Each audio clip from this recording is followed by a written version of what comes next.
अंजू जी नमस्कार, कैसे हैं आप? नमस्कार नमस्कार। नव वर्ष की सभी को शुभकामनाएं अशोक जी। आपकी टीम को और आपको आपके परिवार को। बहुत थैंक यू। आपको भी मुबारक हो।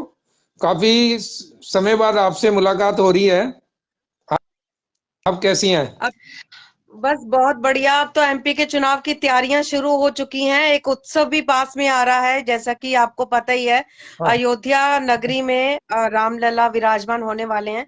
उसका हाँ उसका हाँ। उत्सव के बाद एमपी के चुनाव की भी तैयारी शुरू हो जाएगी, तो उसी की हम लोग तैयारी में लगे हुए हैं।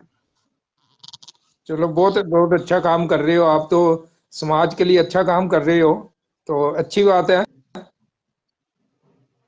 और सुनाइए, क्या हाल चाल है? आजकल कांग्रेस में ही है या कहीं दूसरी पार्टी में?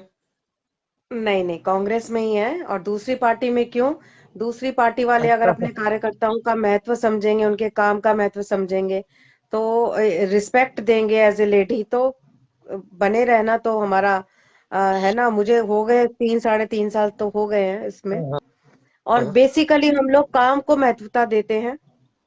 बेसिकली तो मैं नहीं, यहाँ अच्छी की बात है। समाज सेविका हूँ। तो 2024 के लिए क्या प्लान है आपका? 2024 के लिए कांग्रेस पार्टी का एक ही प्लान है कि 14 तारीख से हम लोग एक, आपको पता है कि न्याय यात्रा शुरू कर रहे हैं पूरे भारत देश में। हालांकि पहले राहुल गांधी जी एक अपनी न्याय यात्रा कर चुके हैं पहले। दोबारा से हम हाँ लोग ये हाँ। न्याय यात्रा शुरू कर रहे हैं, जो मणिपुर से होती हुई पूरा बॉम्बे तक भी जाएगी ये, और काफी सारी स्टेट्स में भी ये जाने वाली है। तो यही हमारा मकसद है कि अधिकतर लोग न्याय के लिए जो अपनी बात कहना चाहते हैं, आम जनता का जो मोदी सरकार ने अ, अ, जो बात कहना चाहती है मोदी सरकार, वो जनता से ना कह के अपनी तानाशाही जो चलाती है, उसको हम लोग उसके बारे में बात करेंगे आम जनता से। तो 2024 की तैयारी आपकी पूरी है, यानी अब तो इंडिया गठबंधन भी हो गया। इंडिया का भी आपके साथ सारी पार्टीज मिलके अलायंस हो रहा है, उस पे भी देखिए आप काम चल रहा है।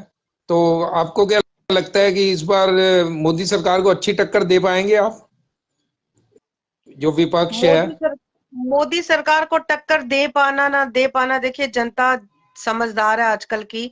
हम टक्कर किसी को क्या देंगे? वो बीजेपी वाले ही सोच रहे हैं कि टकरा रहे हैं या कुछ कर रहे हैं। हम अपना काम कर रहे हैं, क्योंकि लोकतांत्रिक देश में हर एक पार्टी को अपना बात कहने का पूरा हक है, विपक्ष को। अभी रिसेंटली आपने पीछे ही देखा होगा, संसद के कितने ही मेंबर्स को उन्होंने सांसदों को संसद से निकाल दिया। तो हर तरफ काला बाजारी चल रही है, काली बातें चल रही हैं, काला माहौल चल रहा है। जनता सब कुछ देख रही है। अगर फिर भी जनता किस हिसाब से बीजेपी को जिता देती है, मैं ये देखकर हैरान हूँ। अब तो ये जनता को ही तय करना पड़ेगा कि वो क्या उसको मुद्दे नजर आते हैं, कि वो किस पार्टी को चूज करना चाहती हैं।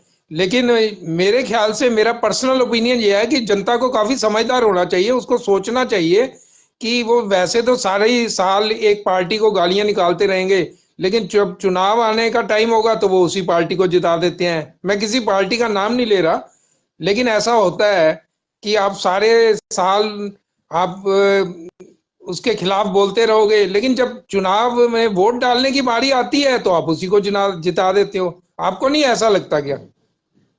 देखिए, इस बार बड़ा तगड़ा मुकाबला होगा, क्योंकि आपने अभी गठबंधन की बात की। अभी गठबंधन की बातचीत अभी चल रही है। गठबंधन अभी प्रॉपरली ऑफिशियली डिक्लेयर नहीं हुआ, पर गठबंधन करने की बात चल रही है।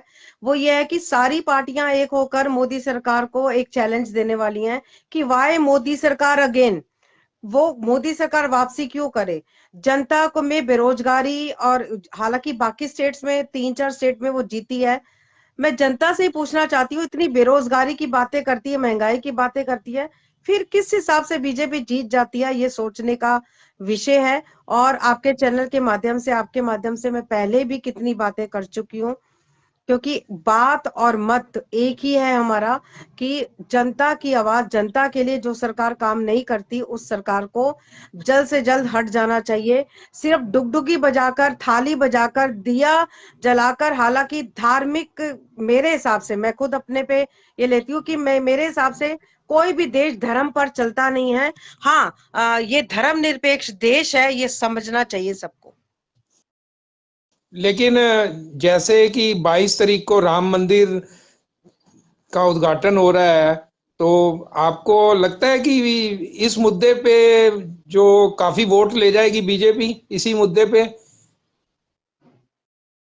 और देखिए, अपोजिशन को जैसा नुकसान कि होगा? कोई परिवार में अगर आपका युवा बेरोजगार बैठा है तो मंदिर में तो जाएंगे नहीं। हाँ, मंदिर में कटोरा लेके जरूर बाहर बैठ सकते हैं। मंदिर ओपन हो रहा है, रामलला अपने घर जा रहे हैं, वापसी कर रहे हैं, ये हम स्वीकार करते हैं। हाँ जी। इनविटेशन कार्ड्स भी आए हैं, सोनिया जी को भी इनविटेशन आया है, राहुल जी को भी आया है, और वो जाएंगे भी। देखिए, इस खुशी में हम लोग सभी पार्टियों के ऐसे, हम कार्यकर्ता कह लो या हिंदुत्व में कह लो, हम लोग शामिल हैं। लेकिन दूसरी तरफ ये जो थाली बजाकर, मैंने पहले भी कहा, दिया जलाकर, ये जो अब जनता का ध्यान भटकाने की कोशिश है, इसमें मोदी सरकार इस बार जीत नहीं पाएगी, ये मैं कहना चाहती हूँ। और अगर गठबंधन हुआ तो गठबंधन की सरकारें जीत सकती हैं।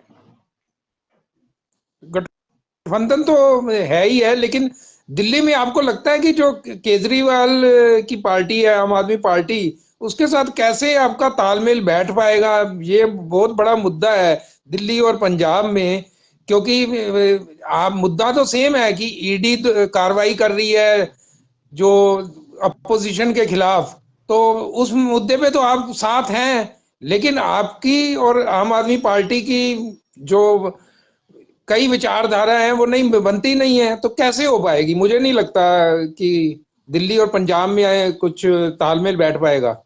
कांग्रेस ने साफ कांग्रेस में जितने हमारे विपक्ष में, अब तो विपक्ष में आ गए, कांग्रेस में जितने भी कांग्रेस के हैं, वो ये नेता लोग कहते हैं कि हमने गठबंधन नहीं करना।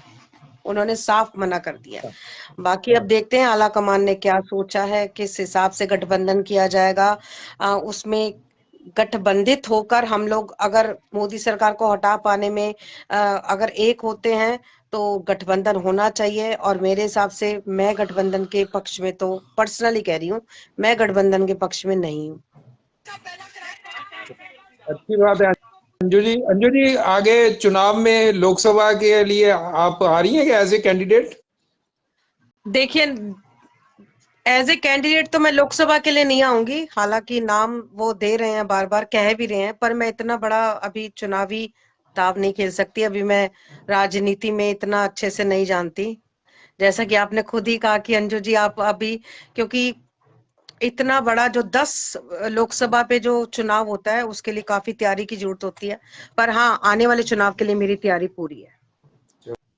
चलो, हमारी शुभकामनाएं आपके साथ है। बड़ा अच्छा लगा आप लाइव आए और आपसे बातचीत का मौका मिला। बहुत थैंक बहुत धन्यवाद you. Anju ji. Thank okay, you, सभी को थैंक शुभकामनाएं यू, नववर्ष की फिर से। Thank you, thank you.